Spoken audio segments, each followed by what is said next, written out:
जिम्मेदारी है। आज हम यहाँ शामिल हुए हैं अपनी बस छोटी सी मांग रखने के लिए, जो हम सब की मांग है, हमारी हक की बात है। आज हम यहाँ किसी पॉलिटिकल पार्टी की तरफ से नहीं आए हैं, ना ही हम लेफ्ट है ना ही हम राइट, वक्त सच के साथ आए हैं। ये हमारे हक के साथ आए हैं, हम अपनी बात करने आए हैं। मैं सभी लोगों को कहना चाहता हूँ कि चिल्ला रहा है कि हमें न्याय चाहिए, पर उसके काने में एक आवाज नहीं जा रहा है। क्या इतनी मोटी हो गई है संसद की दीवारें कि हमारी बात उसके पार नहीं जा रही है? पहले लड़ सकते हैं, हम आवाज उठाएंगे, हम आवाज उठाएंगे।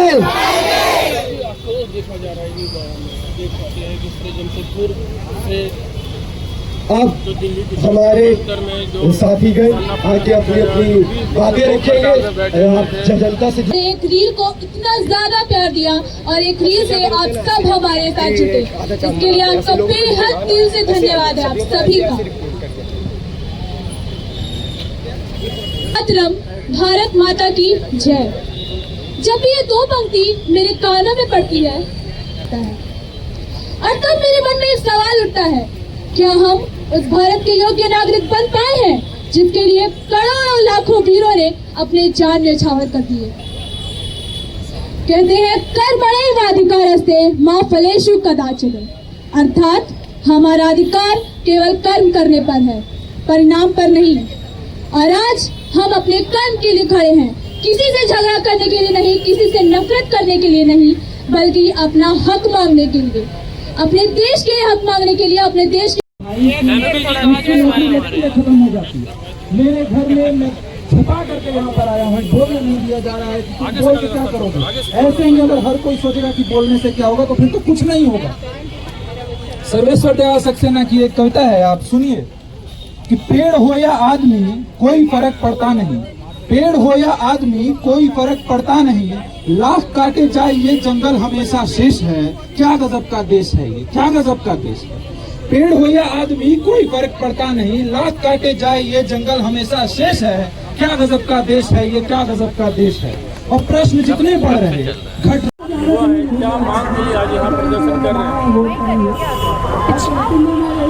पिछले कई सालों से हमारे जो एग्जाम्स हो रहे हैं, नीट के एग्जाम्स हो रहे हैं और कई एग्जाम्स हो रहे हैं, हम सिर्फ आज नीट के लिए आवाज़ उठाने के लिए नहीं खड़े हैं। जितने भी एग्जाम्स के पेपर लीक हो रहे हैं, हम उसके लिए खड़े हैं। हम सरकार से अकाउंटेबिलिटी की चाह करते हैं। हम चाह करते हैं कि इस सिस्टम को बदला जाए और हम सोचते हैं कि इस सिस्टम का जो बदलने की पहले कदम होगा वो हमारे एजुकेशन मिनिस्टर के रेजिग्नेशन से होगा। सवाल ये है कि जब सोनम वांगचुक जब धरना प्रदर्शन में बैठे करीब 20 दिन उसके बाद आप युवा जागे,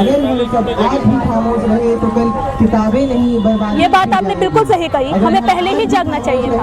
मगर हमने कल आवाज उठाई अपनी, तो कई लोग प्रतिरोध करने के लिए आ जाते हैं कि जमशेदपुर में तो कुछ नहीं हो रहा है ना, दिल्ली में जंतर मंतर पे जाओ। जमशेदपुर में तो किसी ने जब पहले भी लीक पेपर हो तो आपने पहले आवाज क्यों नहीं उठाई? हम युवा हैं, हम बच्चे हैं, हमने आवाज उठाई, पर आपने क्यों नहीं आवाज उठाई इससे पहले? आपका फर्ज बनता है भारत के नागरिक होने के नाते कि आपको अपना पहला कदम उठाना चाहिए था। और अब जब हमने पहला कदम उठाया है तो प्रतिरोध करने का तो सवाल ही नहीं उठता। जो प्रतिरोध कर रहे हैं वो कायर हैं।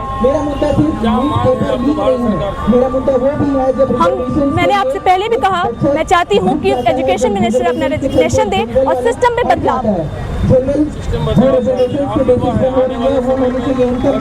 आपको अधिकार मिलेगा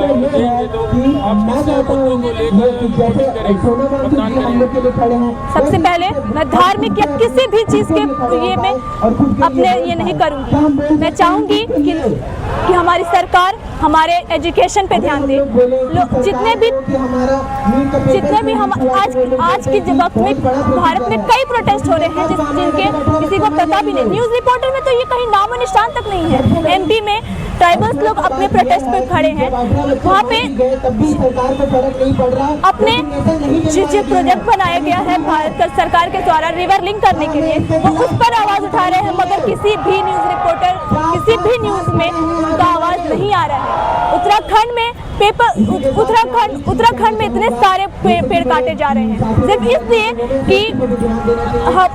इसलिए कि चाह रहे हैं, ये सारे पेड़ काटे जा रहे हैं सिर्फ इसलिए कि जो लोग भगवान को लेकर के तीर्थ यात्रा पर जा रहे हैं वो उनको अच्छा रास्ता मिल सके। मगर क्या पेड़ काटने से वो सब सही हो जाएगा? डेवलपमेंट के नाम पर हम पेड़ काट रहे हैं, इसका ये मतलब नहीं है कि वो डेवलपमेंट है। हमें इस डेवलपमेंट का सही मायना समझना होगा।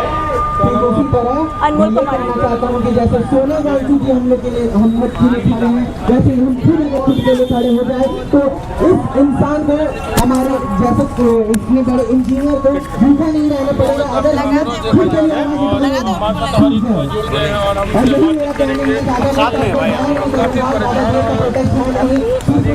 आगे बढ़ेंगे। और इसी के साथ मैं बस ये कहना चाहूँगा,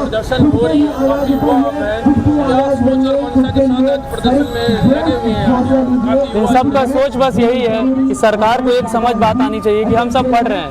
अभी फिलहाल हम लोग पढ़ रहे हैं, जब तक वोट देंगे तब तक तो सिस्टम और खराब हो चुका होगा। तो अभी वोट देने की बात आप बाद में करें, आप जो उनसे किए थे वो गलत बात थी, एकदम गलत बात थी। वोट हम कब देंगे नहीं देंगे वो मैटर नहीं करता, मैटर ये करता कि अभी हम पढ़ रहे हैं, 12th अभी दे रहे हैं, नुकसान हमारा बाद में होगा, बाद में हम भरपाई करेंगे। उससे पहले हम लोग अभी सड़क पे आए हैं कि सरकार हमारी बात सुने। सरकार बस ये काम करे कि जो पढ़ाई है, डेवलपमेंट है, एजुकेशन, डेवलपमेंट, आर्किटेक्चरल, मतलब जितना रोड रास्ता वो सब क्लियर करे। हमारे यहाँ पे जो हो रहा है ये सब सिर्फ खुलेआम जो हमारे यहाँ पे हो रहा है, दंगाबाजी हो रहा है, नशाबाजी हो रहा है, लड़ाई झगड़ा हो रहा है। इनफैक्ट दिल्ली का तो छोड़िए, जमशेदपुर का हाल तो आप खुद ही जानते हैं यहाँ के बारे में। तो कहीं ना कहीं युवा ही नशा में आ रहे हैं। युवा नशे में आ रहे, तो युवा को लाने के लिए सरकार सपोर्ट कर रही है। पुलिस नहीं चाहेगी तो कैसे कोई इंसान नशा बेच सकता, आप ये बताइए। बिना पुलिस के इजाजत के कौन नशा बेच सकता, आप हमको बताइए। नशा आप स्वयं करते हैं?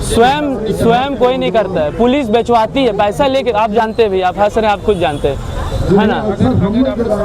अगर आप मार्केट जाते हैं, सामान आप खरीदते हैं, मार्केट सामान खरीदना अलग बात है भैया, सामान खरीदना अलग बात है। यहाँ पे जो हो रहा है ना, खुलेआम मेरे खुद के इलाके में नशा बिकता है, क्यों कोई पुलिस नहीं आती वहाँ पकड़ने? एक्शन लेंगे, गोली मार दिए जाएंगे। आज के डेट में कोई किसी को मारने से पहले कोई पूछता है? पुलिस चेकिंग कर रही है, यही डर है ना। तो ये डर को देखना पड़ेगा, ये डर को तो हटाने के लिए यहाँ खड़े, माइक के सामने खड़े, हमको पता है इसके बाद हो क्या हो नहीं हो पता नहीं। ठीक है। अगर भगत सिंह सोचते तो आज देश आजाद नहीं होता। आजाद नहीं होता। आज अगर भगत सिंह